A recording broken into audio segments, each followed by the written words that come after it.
तर रुपाली चाकणकरांनी राष्ट्रवादीच्या महिला प्रदेशाध्यक्षपदाचा राजीनामा दिलाय। चाकणकरांनी महिला आयोगाच्या अध्यक्षपदानंतर पक्षाच्या महिला प्रदेशाध्यक्षपदाचा देखील राजीनामा दिलाय। भोंदू खरात प्रकरणात चाकणकरांना हा दुसरा धक्का म्हणावा लागेल। उपमुख्यमंत्री सुनेत्रा पवार यांच्याकडे राजीनामा सुपूर्द करण्यात आलाय।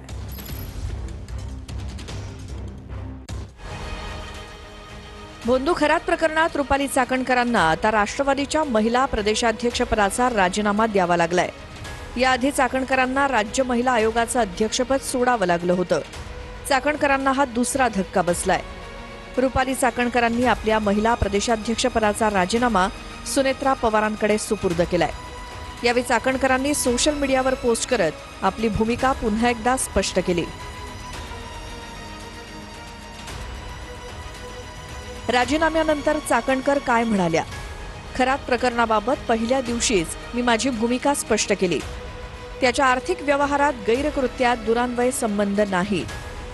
आजही ती स्पष्ट आणि ठाम भूमिका आहे। तपासात सर्व बाबी निष्पन्न होतीलच। खोटं, असत्य आणि पुरावा नसताना जे आरोप होत आहेत ते वेदनादायक आहे। हा तपास पारदर्शकपणे आणि निष्पक्षपणे व्हावा ही माझी मागणी आहे। मी यापूर्वीच मुख्यमंत्री, उपमुख्यमंत्री आणि पोलीस महासंचालकांकडे ही मागणी केली। उपमुख्यमंत्री सुनेत्रा पवारांशी फोनद्वारे झालेल्या चर्चेनुसार मी माझ्या राष्ट्रवादी काँग्रेस महिला प्रदेशाध्यक्षपदाचा राजीनामा देत आहे। आमच्यासारखी लोक, सामान्य माणसं, आम्ही सगळे मिळून जेव्हा लढलो तेव्हा राष्ट्रवादीला जबरदस्तीने हा राजीनामा घ्यावा लागला। आता त्यांच्यावर FIR झाला पाहिजे, त्यांच्यावर त्याची कारवाई झाली पाहिजे। त्यामुळे यांच्यावर कारवाई नक्कीच झाली पाहिजे।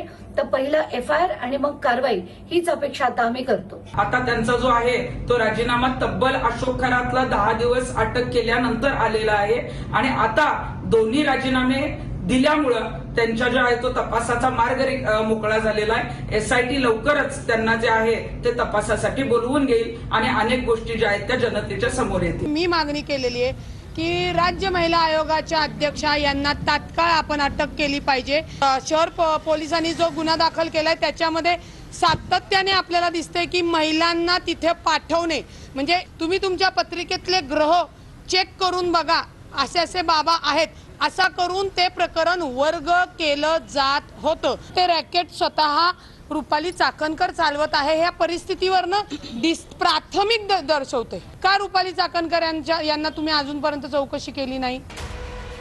अशोक खरात सध्या तपास यंत्रणांच्या ताब्यात आहे। सध्या SIT कडून त्याचा कसून तपास सुरू आहे। चाकणकरांनाही या प्रकरणात सहआरोपी करण्याची मागणी विरोधकांकडून केली जाते। सुषमा अंधारेंनी चाकणकर आणि केसरकरांचे खरात सोबतचे फोटो दाखवून दोघांचेही कॉल रेकॉर्डिंग आणि आर्थिक स्रोताच्या चौकशीची मागणी केली आहे।